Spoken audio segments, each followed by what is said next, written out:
E aí, gente, estou aqui para mais um compartilhamento sobre os livros que eu leio, sobre os grifos que eu faço dos livros. E a seleção que eu trago aqui, ela é voltada para empreendedores mesmo. Então, a ideia é compartilhar com vocês os livros, os trechos que fazem diferença para mim, na minha jornada, e que eu vejo fazer efeito também nos meus alunos e mentorados. Então, bora, galera, que hoje a gente vai falar sobre Comece pelo Porquê. Cara, esse livro é fantástico. E assim, quando a gente está discutindo posicionamento, ele traz muita coisa legal.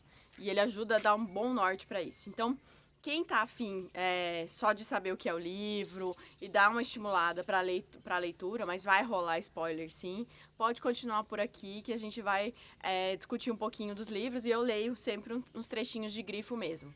Quem já tá afim de correr direto pro livro ou não tá afim de saber spoiler, pode parar, pular, ir para outro vídeo. E aí eu espero vocês no meu Instagram. Quem não se inscreveu no canal, aproveita, se inscreve aí, ativa o sininho lá para poder receber as notificações dos vídeos novos que saem sempre uma vez por semana por aqui, tá bom?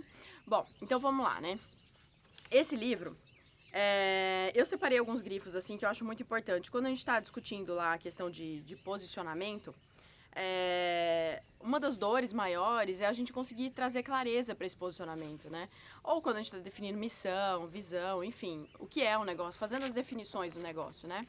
É bem complicado trazer clareza quando a gente não decidiu isso por dentro antes. E esse livro ele estimula muito isso. Tanto ele conta a história inteira do que da importância de se ter esse porquê claro, de se ter essa razão de existir de uma forma muito clara. Então, ele conta conta a história da Disney, conta a história da Apple, da Microsoft e de outras marcas também, e as que não deram certo também, ou as que estão passando crise. Tem várias histórias interessantes aqui que contam de movimentos sociais também, de mudanças sociais, ele também cita aqui. Então é bem interessante, eu acho que vale bastante a pena, ele justifica por que esse porquê, claro, traz e move tantas pessoas.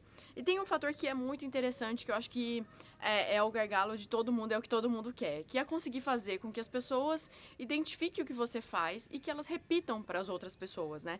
Que elas consigam replicar isso num volume maior. Então, já vou trazer o primeiro grifo aqui. A questão é: como conseguir influenciadores suficientes falando sobre você de modo que possa fazer o sistema chegar a um ponto de virada? Para ele, o ponto de virada é o momento em que você começa a escalar muito num volume legal, ou que o negócio dá certo, tá? Resumindão, assim, é isso. Então, como é que você consegue movimentar um número de pessoas suficiente para você conseguir construir esse momento de virada e conseguir consolidar isso, né?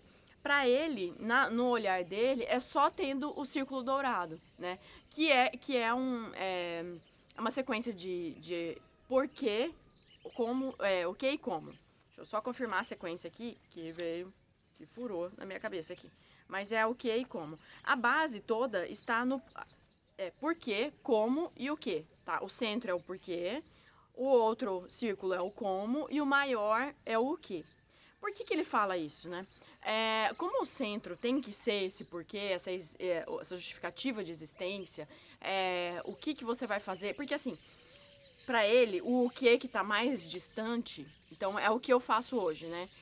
O tipo de atividade que você oferece, o tipo de produto que você oferece. O como é como você oferece esse produto. Seja um produto físico, um serviço, não importa, tá? Mas o que não muda. Né? Então, quando ele entende que, por exemplo, o meu objetivo é mudar o mundo através... Eu acredito que as pessoas podem, por exemplo, aqui ele cita Bill Gates, né? Não é a paixão de Bill Gates por computadores que nos inspira. É seu inesgotável otimismo de que atrás dos problemas mais complicados podem ser solucionados. Esse é o porquê dele. O como ele faz e o que ele entrega são situações que, sim, vão reforçar o porquê e precisam reforçar, porque senão não existe conexão e nem continuidade de posicionamento, nem crescimento de negócio, mas eles podem até mudar. Eles podem, o como pode mudar, o que pode mudar, mas o porquê não. É a história por que eles foram para montar lá a fundação deles, né? Eu tô falando do Bill Gates aqui ainda. Por que ele foi fazer essa fundação? Porque ele ainda está conectado com o porquê dele. E agora, ao invés dele fazer só esse como e o que, entregando os softwares, ele entrega também, hoje, as transformações nas comunidades mais carentes do mundo. Então, ele entende que se ele conseguir fazer, se ele estiver disposto a entregar essa mudança, facilitar esse processo de mudança, porque os problemas mais complicados podem ser solucionados, ele continua conectado com o porquê dele. Então, a gente precisa começar mesmo com essa definição de porquê, porque o como, ao longo da vida, pode mudar e o que também, tá? Para ele, a visão, lá da missão e visão, é a declaração pública de intenção do fundador. É o porquê de a companhia existir. Então, é esse que vai ser compartilhado com a galera de toda a equipe e que vai ser replicado ao longo da vida. Ele também fala várias vezes ao longo do livro que existem rupturas. E que é importante que nesse momento de ruptura, aí quem estiver no comando, que pode ser que não seja, ele conta, por exemplo, o caso do Walmart, e pode acontecer de não ser mais o fundador. Mas quem estiver no comando precisa ir naquele porquê inicial e reavaliar tudo e olhar o negócio a futuro com aquele cuidado do porquê inicial. Um outro grifo é: tudo que uma organização diz e faz comunica a visão do líder para o mundo. E aí é o que eu tô falando do porquê, do porquê e do como serem tão importantes em relação ao alinhamento com... do o que e do como serem alinhados com o porquê. O que acontece com isso? Se o meu porquê é solucionar problemas do mundo, né? Porque eu acredito que os problemas mais complicados podem ser solucionados. Se eu não faço algo que esteja alinhado com isso, eu não vou conseguir sustentar por muito tempo, porque o meu porquê é um e eu tô fazendo outra coisa, e isso gera confusão de comunicação mesmo. E quando a gente tem confusão de comunicação, a gente tem um cenário inseguro e as pessoas não compram. Lembra, a gente já falou sobre isso em outros vídeos. Só para aproveitar, corram, confiram outros vídeos, tem lá Essencialismo, Hábitos Atômicos, várias dicas de outros livros que vocês podem tirar para acelerar o processo de vocês de crescimento no empreendedorismo. Mais grifos, vamos lá.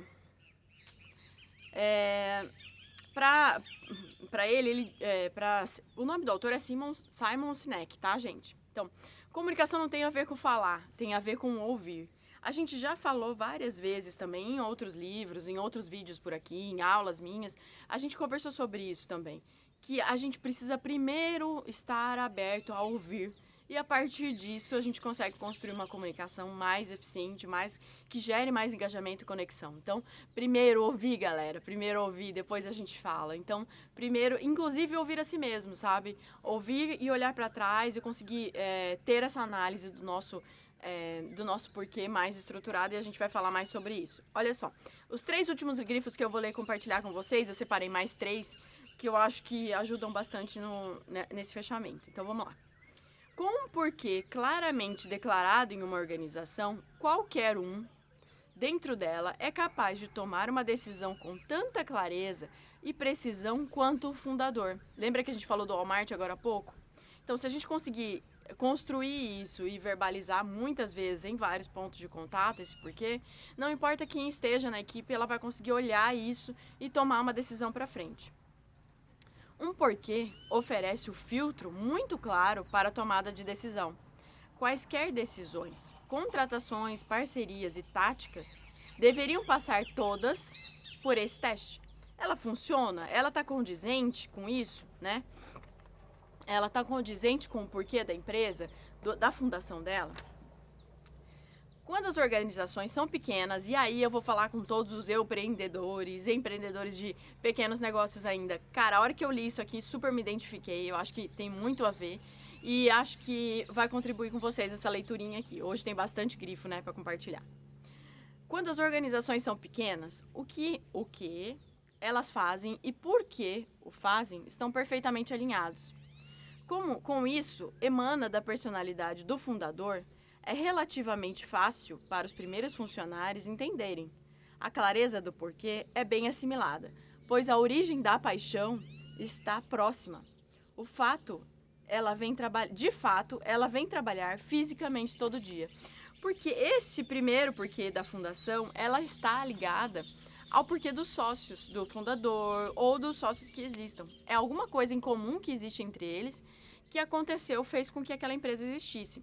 Então, o fato daquela pessoa ter contato todo dia com os funcionários, de circular, ou que não seja todo dia, mas muito próximo, e a equipe ainda enxuta, esse porquê fica mais fácil de sustentar, de ser transmitido. À medida que a empresa vai crescendo, isso vai ficando mais distante, vai virando uma coisa de história, de mito. E isso precisa ser cuidado, porque sim, precisa alimentar isso.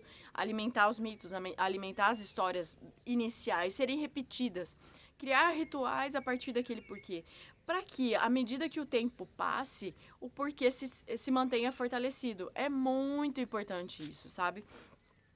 Ele fala bastante no livro que nos momentos de ruptura é isso que vai fazer a diferença de sustentar e de retomar o caminho para o porquê. Porque a conexão vai existir quando esse porquê estiver consolidado, forte e bem declarado. À medida que a gente se afasta dele, cria essa confusão e aí a gente precisa olhar para esses rituais, para essa história, para esse porquê inicial e retomar tudo. Para a gente fechar, então, como é que a gente acha o nosso porquê, né? Aqui já tô bem um grifo bem do finzinho do livro já. Eu acho muito interessante essa parte e foi a que mais mexeu comigo do livro inteiro, porque sim, a gente já fala de posicionamento tanto, eu já escrevi tantas vezes tentando trazer mais clareza, cada vez mais clareza para o meu negócio, para mim mesma, e isso é um processo contínuo, eu percebo. Não que ele mude, mas que você vai tornando mais claro à medida que o tempo vai passando e que você vai vivendo o processo de autoconhecimento. Nesse caso desse livro, como eu gosto de compartilhar com vocês o que fez diferença para mim, o que mudou nos meus negócios, eu acho que não houve uma mudança drástica, porque isso já era uma coisa que a gente vinha vivendo. Mas trouxe um grande passo de clareza e de que, assim, cara, paciência, olha para você, respeita, é o teu autoconhecimento que vai te levar a essas respostas, não é no externo que está. E aí eu vou reforçar com o grifo, olha lá. Encontrar o porquê, tá? É como uma flecha, precisa ser puxada para trás. Venha de se olhar na direção oposta àquela em que você está agora. Achar o porquê é um processo de descoberta, não de invenção. Nasce da educação ou da experiência de vida de um indivíduo ou de um pequeno grupo. Então, galera, bora olhar para trás, bora olhar para quem você se formou, né? Qual a sua história de vida e valorizar isso. A gente fala bastante disso aqui no canal, né? Valorizar a nossa história não é fácil, porque quando a gente olha o outro, a gente sempre quer valorizar a história do outro, né? Acha bonito o outro ter tido uma dificuldade X ou ter tido uma felicidade Y e que a nossa não tem valor. Não, vamos ter que parar com isso. Continuar nesse processo de olhar para si, olhar para trás, honrar essa história que você já construiu e a partir dela construir um porquê. Na verdade não é construir, é muito mais descobrir, eu diria. Descobrir por que você se conecta com essas coisas, por que você se conecta com o negócio que você tem hoje, com o tipo de pessoas que você se conecta, né? Então, fica aí a super dica aí desse livro. Acho que, à medida que vocês forem olhando para trás, seria super legal se vocês pudessem compartilhar. Deixem aí nos comentários o que vocês descobriram hoje e o que vocês estão em processo de descoberta. Eu conto para vocês aí que cada vez mais eu me descubro conectada com o empreendedorismo, conectada com o marketing, pela minha história de vida e que isso, assim, só me deixa mais feliz para seguir em frente e compartilhar cada vez mais com vocês, tá bom? Até a próxima, um super beijo para vocês.